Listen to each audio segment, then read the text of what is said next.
What's up everyone, Coach Dale here with Kaha Fitness, and in this video I got a foam roller and I'm going to show you some tips and tricks on how to use it. Let's get started. Back from the dead.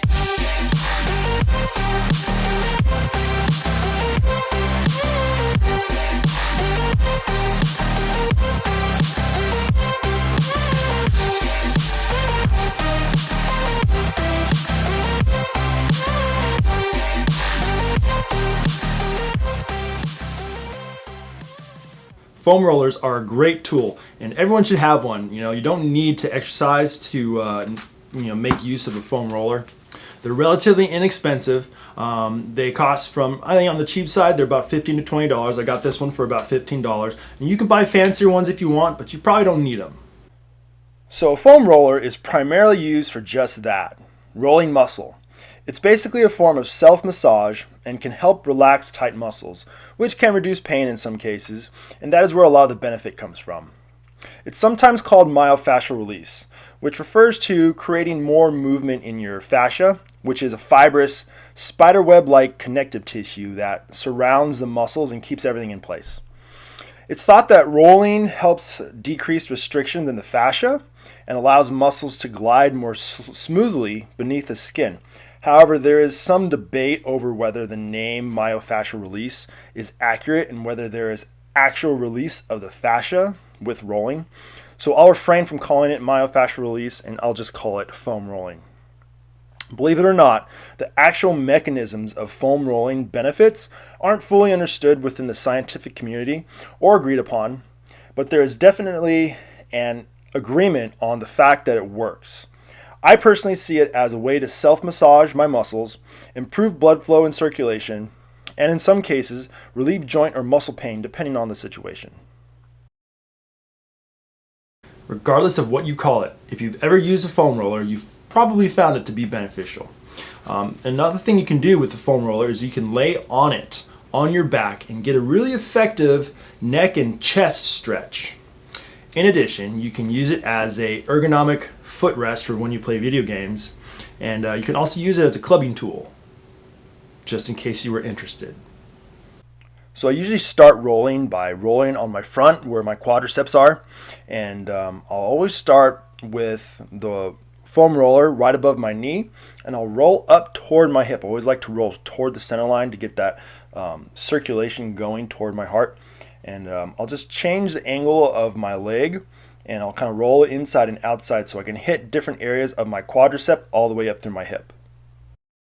So when I'm done rolling out my quads and the front of my hips, I'll flip over and I'll start to roll out my calves. And the calves, there's two heads on the calf. There's a medial and a lateral head. So make sure that you turn your leg, inside and out so you can target those different heads of that muscle.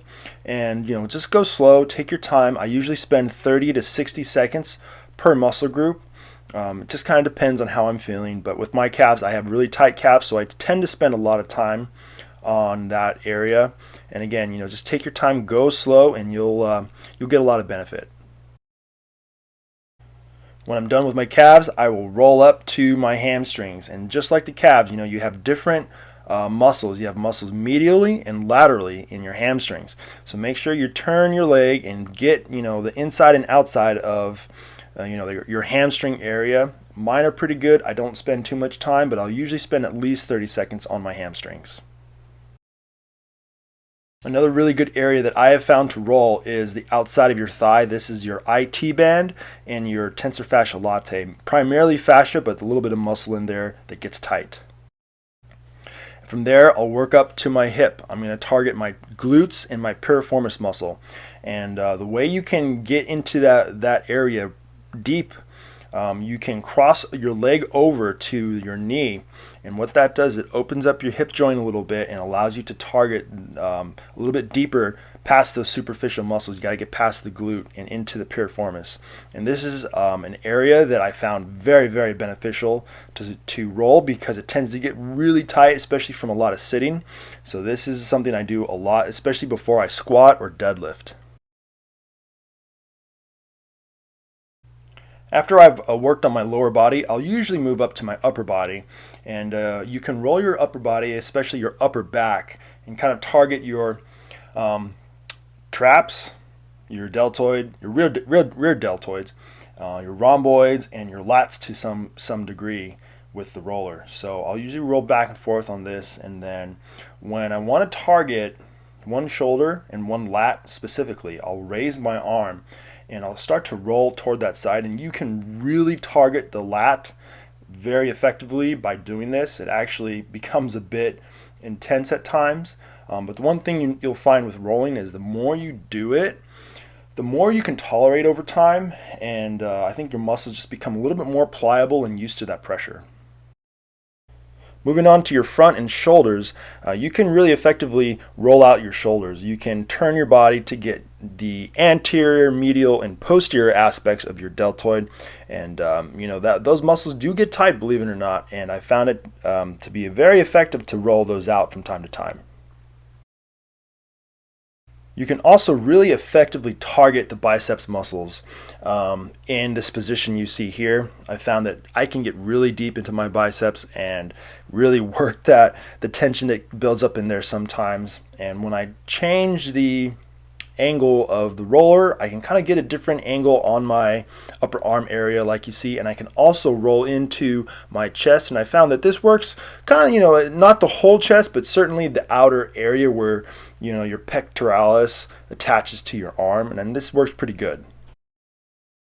You can also roll out your forearms. I found that when I sit and work on a computer a lot, my dominant hand that's working the mouse tends to get kind of tight and builds up a lot of tension in the back of my forearm, and so I found that rolling actually really helps relieve some of that tightness and tension in there, and I've just found it to be really effective at helping me out with that.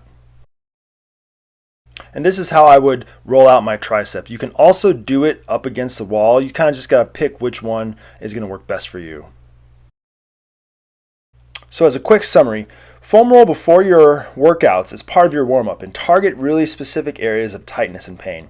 Don't start with foam rolling right off the bat. Usually what I like to do is I like to try to increase my body temperature first with some light exercise and dynamic movements. What this does is it warms up your muscles and it makes them more pliable and more willing to stretch and relax, and it increases the effectiveness of your rolling. And then again, target each muscle group for 30 to 60 seconds, kind of use your best judgment. And don't be afraid to foam roll after you exercise. Use it as part of your cool down.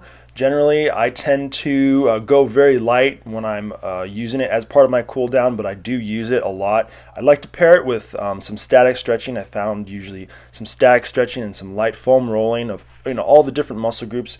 I tend to get the best results. I get really good range of motion. I get my muscles relaxed, and I've also found I tend to be less sore after I foam roll. And again, I'm just spending 30 to 60 seconds per muscle group. Let me know what other kind of videos you want to see in the comment section below. And if you liked or enjoyed this video, make sure you roll over that like button and subscribe to the channel. But remember, don't subscribe to losing the recovery.